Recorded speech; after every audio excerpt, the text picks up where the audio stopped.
Good morning dear friends, आप सभी का सुबह की चाय के साथ an important current affair session में स्वागत है। आज डेट है 11 अगस्त 2021। तो चलिए आज के सभी इम्पॉर्टेंट करंट अफेयर्स देख लेते हैं। पहला प्रश्न है, अंतर्राष्ट्रीय सेना खेल इंटरनेशनल आर्मी गेम्स 2021 का आयोजन किस देश के द्वारा किया जाएगा? तो अंतर्राष्ट्रीय सेना खेल को वार ओलंपिक, युद्ध ओलंपिक्स के नाम से भी जाना जाता है। इसका आयोजन प्रत्येक वर्ष रूस के द्वारा किया जाता है। 2015 में पहली बार रूसी रक्षा मंत्रालय ने इसको मनाने का निर्णय किया था। तब से लेके अब तक इसका आयोजन रूस के द्वारा ही किया जाता है। 2021 का इसका आयोजन इसका 7वां संस्करण है, नोट करेंगे, ठीक है। इसके साथ ही अंतर्राष्ट्रीय सेना खेल 2021 के इस आयोजन में भारतीय सेना भी हिस्सा लेगी। भारतीय सेना के 101 सैनिक इसमें हिस्सा लेंगे। क्लियर हो गया। अगला प्रश्न देखते हैं। हाल ही में कासरगोड पटना से टी गोपाल राव का निधन हो गया। वह किस क्षेत्र से संबंधित थे? तो वे सेना से संबंधित थे।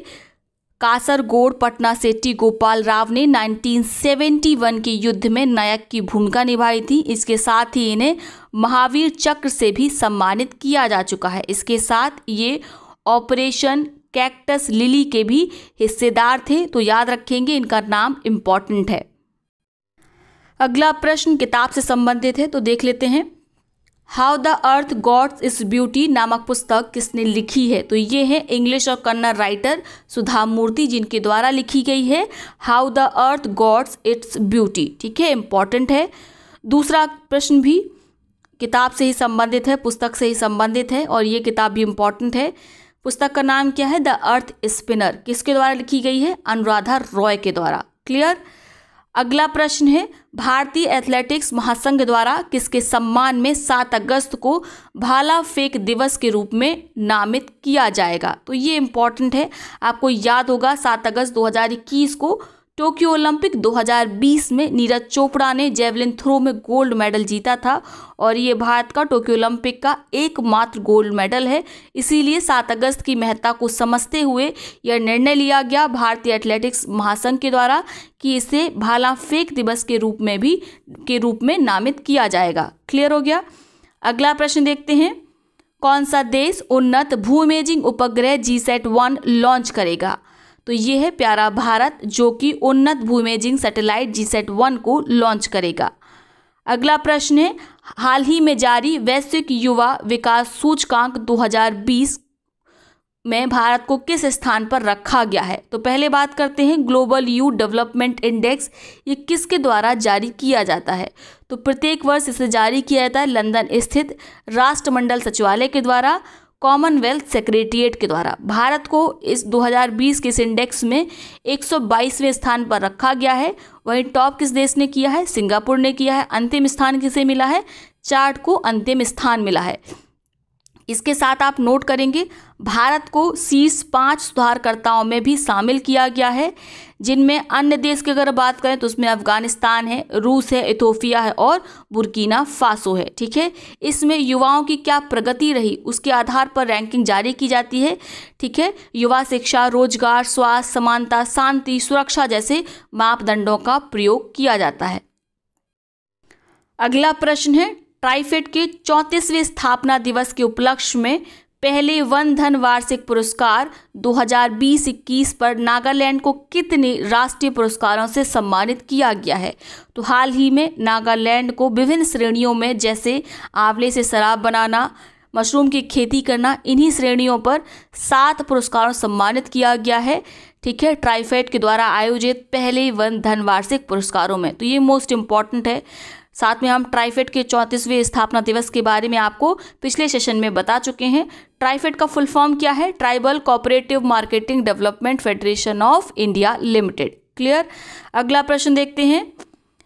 देश में पहले इंटरनेट गवर्नेंस फोरम की मेजबानी कौन सा मंत्रालय करेगा? तो इसका मेजबान कौन होगा?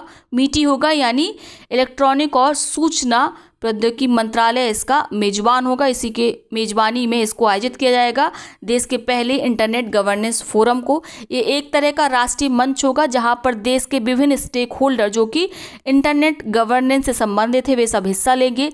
वे पब्लिक पॉलिसी बनाने के लिए काम करेंगे, उसमें योगदान देंगे। तो इम्पॉर्टेंट है ये भी, ठीक है। अगला प्रश्न है, अच्छा इसकी थीम आप चाहें तो नोट कर लें, इम्पॉर्टेंट है थीम भी। Inclusive internet for digital India, digital India के लिए समावेशी इंटरनेट इसकी थीम है, ठीक है। किसकी? आपके देश के पहले इंटरनेट गवर्नेंस फोरम की। अगला प्रश्न है, बैंकिंग धोखाधड़ी अभियान के लिए आरबीआई ने किसे अनुबंधित किया है? तो प्रत्येक 6 महीने में 3 महीने में किसी ना किसी खिलाड़ी को या किसी जानी मानी हस्ती को बैंकिंग धोखाधड़ी जागरूकता अभियान के लिए अनुबंधित करते हैं। और इस समय सबसे ज़्यादा चर्चा में लामलाइट में है नीरज चोपड़ा, जिन्होंने गोल्ड मेडल जीता है जेवेलिन थ्रो में, ठीक है। तो उन्हीं के साथ उन्होंने अनुबंध किया है कि ये क्या करेंगे, कैंपेन में हिस्सा लेंगे, लोगों को जागरूक करेंगे। तो नीरज चोपड़ा ने उपयोगकर्ताओं से OTP, CVV नंबर और ATM पिन का विवरण किसी से ना प्रकट करने का आग्रह किया है, ठीक है। तो आपका उत्तर होगा इसमें नीरज चोपड़ा। तो ये हो गए आज के सभी इंपॉर्टेंट करंट अफेयर्स। अब देखते हैं आज के उन प्रश्नों को जिनका जवाब आपको कमेंट बॉक्स में देना है। दोनों प्रश्नों का जवाब एक ही कमेंट में लिखेंगे, जिसका जवाब सबसे पहले सही सटीक आएगा उसके कमेंट को पिन किया जाएगा, साथ में उसका नाम अगले वीडियो में लिया जाएगा। पहला प्रश्न क्या है? स्काईट्रैक्स की रिपोर्ट के मुताबिक मध्य एशिया में कोविड के दौरान बेहतर इंतजाम के लिए किस हवाई अड्डे को सर्वश्रेष्ठ हवाई अड्डा माना गया है और उसे कोविड-19 एयरपोर्ट उत्कृष्टता पुरस्कार मिला है? आपके विकल्प है इंदिरा गांधी अंतर्राष्ट्रीय हवाई अड्डा, कैंपेगौड़ा अंतर्राष्ट्रीय हवाई अड्डा, कोची अंतर्राष्ट्रीय हवाई अड्डा और इनमें से कोई नहीं। दूसरा प्रश्न क्या है?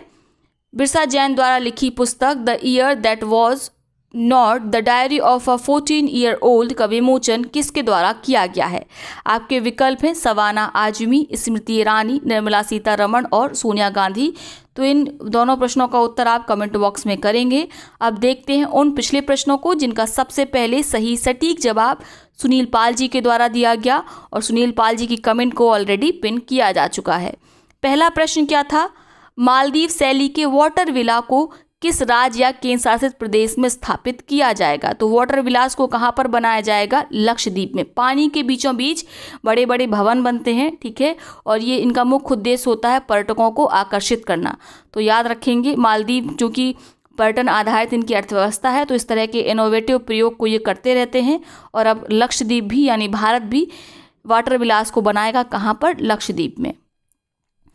अगला प्रश्न क्या था? देश में पहला हार्ट फेल्योर बायो बैंक किस राज्य में स्थापित किया जाएगा? तो ये इंपॉर्टेंट है, मोस्ट इंपॉर्टेंट, इसको याद रखेंगे। देश का पहला हार्ट फेल्योर बायो बैंक कहाँ पर स्थापित किया जाएगा? केरल में। क्लियर हो गया? तो ये है आज का सेशन। आई होप वीडियो आपको पसंद आया होगा। वीडियो को लाइक करें, साथ ही अपने मित्र और सहपाठियों के साथ शेयर अवश्य करें। तो चलिए कल मिलेंगे नए सेशन में, तब तक के लिए बहुत बहुत धन्यवाद।